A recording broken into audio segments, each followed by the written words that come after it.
પહેલગામનો video સામે આવ્યો। Zip line કરી રહેલા પ્રવાસી હતા અને એ પ્રવાસીને એ વિડીયોમાં દેખાઈ રહ્યું છે કે જેવો ગોળીનો અવાજ આવે છે, જે ઝીપ લાઇન કરાવવાવાળો કાશ્મીરનો સ્થાનિક છે એ અલ્લાહુ અકબર બોલે છે। કોઈના અલ્લાહુ અકબર બોલવાથી એ આતંકવાદી સાબિત નથી થઈ જતો, પણ ગોળી વાગવી એનું અલ્લાહુ અકબર બોલવું અને પછી એ જે રીતે નજર કરી રહ્યો છે એ વિડીયો પોતાની અંદર પૂરતો છે શંકા જન્માવવા માટે, એ પ્રશ્ન કરવા માટે કે જેના પર ભરોસા સાથે ટુરિસ્ટ જાય છે એ ભરોસો વારંવાર તૂટતો રહેશે તો કેવી રીતે કાશ્મીરનો વિકાસ કે બાકી બધી વાતો રહેવાની છે।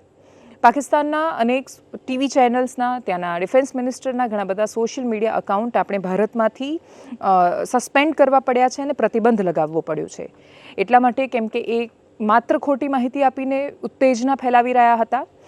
એ વિષય પર પણ સરકારે નિર્ણય લેવો જરૂરી છે કે ભારતીય મીડિયા કે જે પાકિસ્તાનના ડિફેન્સ એક્સપર્ટ, પાકિસ્તાનના સેનાના પૂર્વ વડાઓ અથવા સેનામાં કામ કરી ચૂકેલા અધિકારીઓ કે પછી પાકિસ્તાનના કથિત પત્રકારો કે પછી કથિત પોલિટિકલ એનાલિસ્ટને શું કામ ટીવી ડિબેટ્સમાં એટલું સ્થાન આપે છે।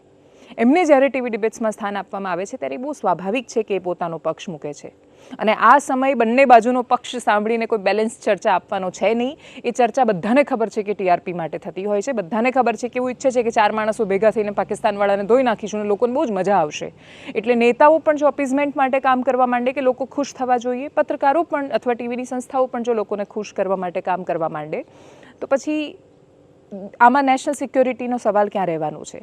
એટલે સરકારે એક બાજુ આ બધા અકાઉન્ટ સસ્પેન્ડ કર્યા છે, બીજી બાજુ પહેલગામમાંથી સામે આવેલો વિડીયો છે અને કેવી રીતે ઓળખીશું કે આ સારો માણસ ને આ ગદ્દાર, એ પ્રશ્નાર્થ ચિહ્ન હજુ છૂટેલું છે। નજર કરીએ વિડીયો પર। અલ્લાહુ અકબર, અલ્લાહુ અકબર, અલ્લાહુ અકબર। બેઠો, पैर लंबा करो।